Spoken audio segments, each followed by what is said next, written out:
Bonjour amis de Calaouette, alors je suis à la maison et je vous fais cette vidéo, alors je vais aller me poser, je vais aller m'asseoir sur la terrasse, je vous fais cette vidéo pour vous parler de la forêt Rougi. Très souvent dans des interviews, tout ça, j'explique une des raisons qui me pousse à faire ce que je fais, c'est que quand je vais me coucher le soir, j'ai cette sensation de devoir accompli quand on a pu sauver 50 hectares, etc. Et récemment, concernant la forêt Rougi, j'ai régulièrement ressenti cette sensation-là.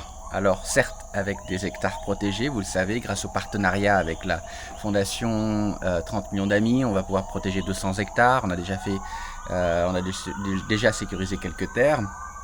Mais le potentiel de la forêt Rougi, qui se trouve, je vous le rappelle, au sud de la forêt d'Oulan, le potentiel de la forêt Rougi, c'est 2500 hectares. Et ces 2500 hectares, évidemment, ça va nous prendre du temps pour sécuriser l'ensemble. Et l'objectif final, c'est évidemment de connecter la forêt Rougi à la forêt d'Oulan. Le problème, c'est que comme ça va prendre du temps, en parallèle, on a, suite au conseil du ministre des Forêts qui est venu à Calaouette, on a fait une demande pour obtenir la concession. Donc pour obtenir l'autorisation de Jakarta pour l'ensemble de ces hectares. Sauf qu'obtenir une concession de Jakarta, ça ne vous donne pas la légitimité de protéger les terrains concrètement sur le terrain face aux personnes qui sentent un droit à la propriété sur ces terres. Bref, tout ça pour dire que les 2500 hectares, aujourd'hui on est à moins de 100 hectares, même si on va faire à peu près, je pense, sécuriser 50 hectares par mois dans les mois à venir, eh bien il y a quand même cette grande zone-là qu'il faut arriver à sécuriser sans trop avoir la légitimité, enfin sans avoir vraiment la légitimité de pouvoir les sécuriser, ces 2500 hectares, parce que justement on n'a pas encore fait le foncier. Et il se trouve, depuis qu'on a lancé le projet Rougi, donc depuis fin d'année dernière, hein, ça fait que quelques mois, on s'est trouvé face à une première menace. Compagnie de charbon qui voulait couper la forêt en deux pour faire passer une de leurs pistes et tous leurs gros camions pour arriver à un dépôt de charbon qui se trouve au bord du fleuve Barito.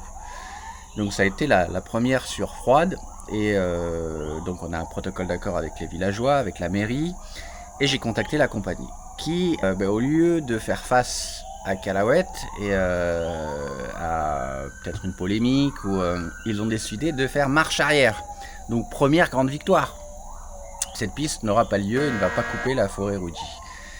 Sinon on aurait sécurisé des terres, mais avec cette piste au milieu, et vous comprenez bien que c'est pour les animaux, pour le risque incendie, tout ça, enfin bref, et les camions qui passent, je vous passe les détails. Donc, encore une fois, même si on n'a que sécurisé à peu près un peu moins de 100 hectares à Rougi, on fait des patrouilles aériennes régulièrement pour s'assurer et comprendre la dynamique tout autour et qui concerne cette poche de 2500 hectares. Et il se trouve qu'il y a une semaine maintenant, suite à quelques jours sans pouvoir voler à cause des conditions météo, on fait un vol de patrouille avec Enzo et on découvre quoi? Qu'il y a un accès qui a été fait à la forêt, c'est toujours ce qu'on repère en premier, pour que les camions puissent rentrer, camions de bûcherons, et des coupes ont commencé à avoir lieu. Alors ça se trouve dans le sud-ouest de la forêt Rougi, et la piste est avancée à peu près 200 mètres de la frontière avec l'huile de palme à l'intérieur de la forêt pour faire du bois. Donc là, boum, alerte, sauf que c'est dans une zone qu'on n'a pas encore du tout sécurisée, c'est-à-dire que des terrains qu'on n'a pas du tout, on n'a pas encore de légitimité, puisqu'encore une fois, pour toute la zone, la concession de Jakarta est même pas encore sortie, on a fait les démarches, mais c'est pas encore officialisé, et la zone qu'on a déjà sécurisée se trouve loin.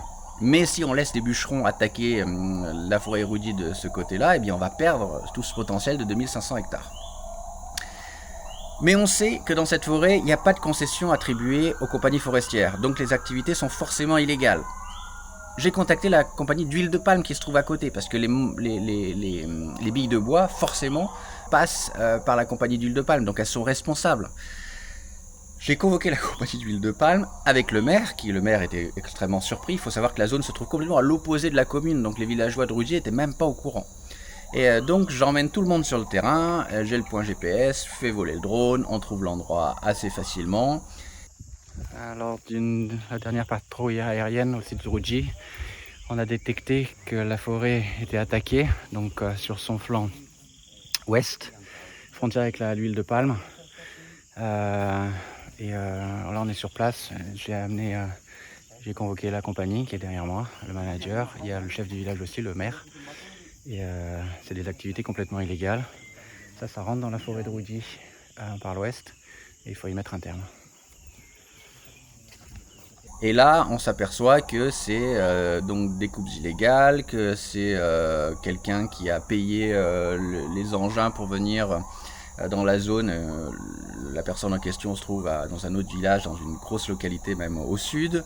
La compagnie d'huile de palme se désolidarise complètement. Ils mettent un portail pour empêcher les camions de passer.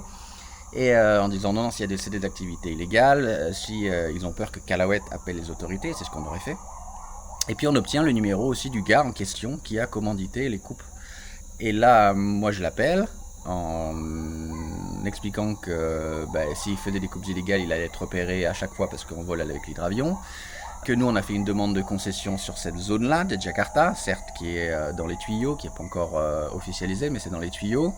Et que s'il n'arrête pas ses activités, parce que forcément c'est des activités illégales puisqu'il n'a pas d'autorisation, il n'y a pas de concession dans le cadastre attribué à la coupe de bois dans ces zones-là, eh bien moi j'allais appeler les autorités. La personne en question s'est excusée un peu avec beaucoup d'appréhension par rapport à Calahuet et ils ont cessé leurs activités immédiatement. Et on a pu aussi couper l'accès avec notre équipe sur place pour empêcher les camions de rentrer à l'intérieur. Donc plus de coupe de bois, on a arrêté. Enfin, ils ont arrêté. Ça vous montre à quel point c'est important de continuer de patrouiller. Les patrouilles aériennes, sans les patrouilles aériennes, les dégâts auraient été immenses, plusieurs centaines d'hectares. Peut-être plus qu'un millier d'hectares, peut-être même, avant qu'on s'en aperçoive du fleuve, puisque l'accès premier pour nous pour rentrer dans la forêt, c'est à partir du fleuve. Et on se serait concentré sur les zones déjà sécurisées par Calahuet, qui se trouvent plus au nord, et on n'aurait pas du tout pu anticiper la dynamique de déforestation qui se trouvait plus au sud et qui aurait complètement abîmé la poche de forêt de Rudji. Donc on est arrivé à non seulement faire annuler cette piste de la compagnie de charbon, c'est surtout lié ça à la notoriété de Calahuet en Indonésie. Ils ne voulaient pas s'exposer à des soucis, et surtout s'il y avait des alternatives, ils pouvaient passer par une autre piste. Et là aussi avec ces bûcherons illégaux qui ne voulaient pas, on les a pris à temps, quoi. Donc ça s'est arrêté. Donc voilà ce que c'est notre quotidien à côté de sécuriser des terres. C'est comprendre la dynamique, anticiper. Et même si on n'a pas encore sécurisé les terres par le foncier dans certaines zones, on a aussi des clés grâce à notre notoriété, grâce à nos outils, grâce aux hydravions, pour arriver à avoir ce genre de résultat. Donc il faut avancer vite, parce que là où on ne peut rien faire, c'est si des propriétaires terriens, qui ont donc une légitimité sur ces terrains au niveau de la commune, eux décident de faire de l'huile de palme, là on ne peut pas intervenir. Ils ont le droit de faire de l'huile de palme sur leur terrain. Là où on a pu intervenir, c'est parce que les coupes étaient illégales et qu'il n'y a pas de concession pour le bois dans cette zone-là.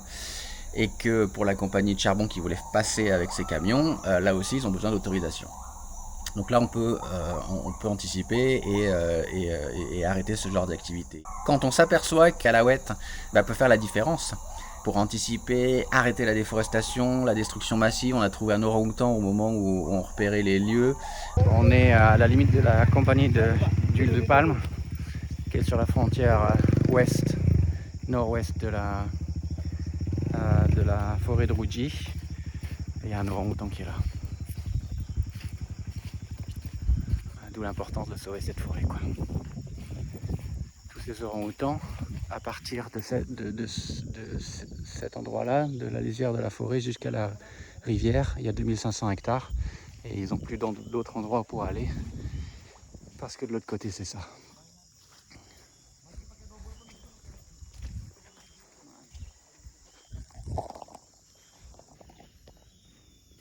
Juvénile, hein.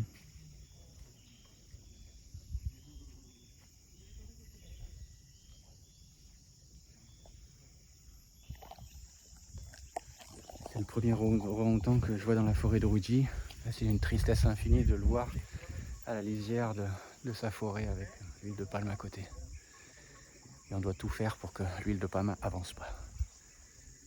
Quand on s'aperçoit que Calahuet peut faire la différence, ça fait plaisir. Et c'est pour ça qu'on se bat. C'est qu'on sait concrètement que cette forêt Rudji, comme l'était la forêt d'Ulan au moment où on l'a découverte, elle est menacée à très très court terme, attaquée de toutes parts. Et le dernier espoir pour les animaux là-bas, eh bien c'est Calahuet. et c'est aussi vous tous, amis de Calahuète. Donc je voulais juste partager avec vous tout ça. Je sais que c'est un peu technique, mais pour vous expliquer notre quotidien, vous expliquer comment on se bat à côté de ces transactions dont certainement si vous suivez Calahuète, vous voyez régulièrement les cartes, l'expansion, etc. Mais ça va bien au-delà de ça. Parce qu'encore une fois, on va sécuriser pour le moment, on a les sous pour, on a le soutien pour une centaine d'hectares, mais on veut sécuriser les 2500. Donc il faut déjà agir sur l'ensemble de la forêt Ruji pour que on sauve un maximum. Et puis ensuite, la dernière étape, ce sera de connecter la forêt Ruji à la forêt d'Ulan. Voilà, j'ai beaucoup parlé, mais c'était important de vous expliquer en détail ce qu'on fait pour sauver la forêt Ruji et créer le Grand Ulan. Donc merci à la Fondation 30 millions d'amis, merci à vous tous qui nous soutenez, merci au fonds de dotation Octocampus qui renouvelle son soutien pour agrandir le Grand Ulan.